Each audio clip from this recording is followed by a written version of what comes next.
So I'm going to make a video now on a silly sounding topic, which is what is the best love poem? The best love poem. It's it's deliberately silly title because there are obviously thousands of love poems in the established English literature. And then if you think about poems that people are writing all the time and putting on blogs and sending to each other and just fun stuff, then there must be tens of thousands at least of things we could reasonably call love poems. And so it's insane to ask, what is the best one? But even so, I'm going to have a go at answering that question. And first, I'm going to talk about a few famous love poems that I think are actually definitely not the best for one reason or another. So the first one that maybe I'll try and do a link to the actual best one if you want to skip talking about a few other ones, but it's quite interesting. So first off, I want to talk about Shakespeare and say that something that he wrote that a lot of people think is great love poetry is, in my opinion, not great love poetry. This is a very interesting sonnet, in fact, but it is not a great love poem. And so this is the one that starts off, "Shall I compare thee to a summer's day? Thou art more lovely and more temperate." So those really famous opening lines of the sonnet, Sonnet 18, and Shakespeare is obviously talking to someone. I understand there's some debate about whether he's actually talking to a man or a woman, but let's suppose he's talking to a woman, because then I can say he, meaning Shakespeare, and she, meaning the person the poem's about. So Shakespeare, he starts off by saying that she is more lovely than a summer's day and more temperate, meaning more mild and lovely to experience. That's it. That's all we get to find out about her. Shakespeare doesn't say anything else about who she is, why he thinks she's amazing, what she looks like. We don't find out anything else. Really, the whole poem is just those two lines. And so the problem is, I don't think it's a love poem. What it goes on to do for the rest of the poem is to say summer isn't that good anyway, because things end, everything ends. And then the poem says, but the woman's beauty will not end, it will last forever. So you're thinking, why? And then it goes on to say that the reason the woman's beauty will last forever is that the poem will make it immortal, because the poem can last forever. So it's a nice, idea, really interesting. Can a poem make something immortal? But it doesn't actually do it for this particular woman, because all we hear about her is that she's more lovely and temperate than a summer's day. So yeah, shall I compare thee to a summer's day? Thou art more lovely and more temperate. Rough winds do shake the darling buds of May, and summer's lease hath all too short a date. Sometime too hot the eye of heaven shines, and often is his gold complexion dimmed. So there we are. Summer has these flaws. Sometimes it's too hot, and often, because he's writing this in the UK, and trust me, this is true, there's much more often that the sun is dimmed than it is too hot. But yeah, summer has these problems, and anyway, it doesn't last. And then he says, and every fair from fair sometime declines, by chance or nature's changing course untrimmed. So he's saying everything beautiful eventually decays, degrades, becomes less beautiful. But then he says, but thy eternal summer shall not fade, nor lose possession of that fair thou erst, nor shall death brag thou wanderest in his shade. So now we find out that this woman is not going to die. She's not going to get any less beautiful. She's not going to fade. Her personal summer will last forever. And death, she'll never be in death's valley. So that's pretty good. And so we're thinking, why? And then he says, when in eternal lines to time thou growest, so long as men can breathe or eyes can see, so long lives this and gives life to thee. So he's saying, as long as there are men around, people around, and they can see this poem will last forever. And so your beauty will last forever. But the poem hasn't actually said anything about the woman, if it is a woman, so it doesn't actually do the job of making her immortal. It just explores the idea that a poem could make someone immortal. So it's not a love poem, it's a poem about how poems can be powerful and last far longer anyway, if not forever, than the things they're about. It's a cool poem, very cool, but it's not a love poem. Then there's a whole bunch of other poetry that I would criticize for being a bit too airy-fairy, a little bit too wistful young poet, probably male poet, is just putting women or a woman on a pedestal and is, you know, it just feels too idealized and whimsical to be a real love poem, like this one. Let's see how it goes. Sweet western wind, whose luck it is, made rival with the air, to give Perenna's lip a kiss and fan her wanton hair. That's the first verse. And so he's saying, he's talking to the wind, and he's saying, you lucky wind, rival only with the air. Doesn't really make sense because the wind is the air, but let's leave that. You lucky wind, you get to give Perenna's, presumably the girl that he's fascinated by, you get to give her lip a kiss and fan her wanton hair. You lucky wind. All right, this is a bit. Let's see where verse 2. There's only one other verse to it. Where that takes us. So he's still talking to the wind, and he's talking about how the wind gets to kiss her lips. So he says he wants the wind to bring him one of those kisses. So he says, "Bring me but one, I'll promise thee, instead of common showers, thy wings shall be embalmed by me, and all bedecked with flowers." So he's saying, if the wind, he's trying to make a deal with the wind, and he's saying, if the wind will bring him one of the kisses that it's brushed from the lips of this girl, then he will reward the wind. And how will he reward it?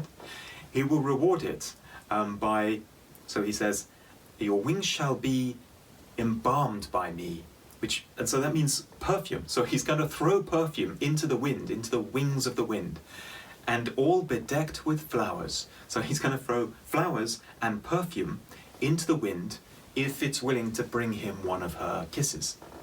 So this is a really whimsical poem. It's quite fun, but it's too, you know, it kind of makes the woman seem impossibly remote and hopeless, and oh, you know, if only I could receive one kiss brought to me, not from the woman herself, of course, but brought to me on the wind, then I will throw perfume into the wind to reward it. And I'm like, you know, come on, come on, Mr. Poet.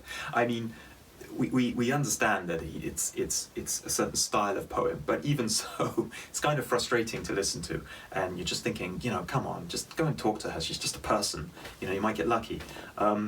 So yeah, there's that kind of poem. And then there's a lot of love poems that are, again, idealizing women, maybe a bit less remotely than that one. But let's see. A very famous poem starts, "She walks in beauty like the night of cloudless climes and starry skies. All that is best of dark and bright meet in her aspect and her eyes." Now there's a beautiful first verse. Actually, I've got no criticism of the first verse. It conjures some idea of a woman, maybe she has dark skin, maybe she just has dark hair, that there's something of kind of beautiful darkness about her. All that is best of dark and bright meet in her aspect and her eyes. So it's about her physical appearance, but we maybe get a little bit of a sense of her presence as well. But then the second verse kind of lets it down a little bit, which, let me see if I can remember it. One shade the more, one ray the less, had half impaired the nameless grace that waves in every raven tress, or softly lightens o'er her face, where thoughts serenely sweet express how pure, how dear their dwelling place. So I've got no problem with the lines about a little bit too much darkness or not quite enough light slightly impairs her you know, what vision she is. But then I don't like the last two lines, which say, so on her face we see that thoughts serenely sweet express how pure, how dear their dwelling place. It's basically saying that she just thinks lovely, beautiful, sweet things in her mind all the time. And I don't know, I think anyone who's really into a woman doesn't really want her to just think about puppies and flowers. Don't you want someone who's more real than that, more flawed, but more interesting than that? So again, it is a love poem, I suppose, or you can fit it in that category. But I don't really feel that the poet is in love with anyone except the idea of writing beautiful poetry, which is fair enough. Maybe that's what, all these poems have that in common. So there's a few poems that I think are not great love poems one way or another, but it's time to talk about what is a great love poem. And this is a poem by Elizabeth Barrett Browning, who was writing a love poem to her husband, who was also a poet, and who wrote back to her, but I think her stuff was the best. It's a very simple poem in a way. It doesn't have any clever tricks. It just really beautifully expresses how she feels. So it starts off, "How do I love thee? Let me count the ways." And then the rest of the poem, literally, she's just going through the different ways in which she loves him. So see what you think. "I love thee. To the depth and breadth and height my soul can reach, when feeling out of sight for the ends of being and ideal grace." So there, that's there's practically a poem in the opening couple of lines there. She loves him with everything she is, with the essence of her being, with her soul. When she's stretching out her sense of self and trying to be everything she can be the best that she can be, then in that version of herself, when she's feeling this way, she loves him, and her love of him is like part of that process of reaching out to be everything she can be. Ideal grace she seeks, and that grace is a quality that we give to God and to angels. So when she's trying to be the best she can be, she feels love in that kind of big, epic, spiritual way.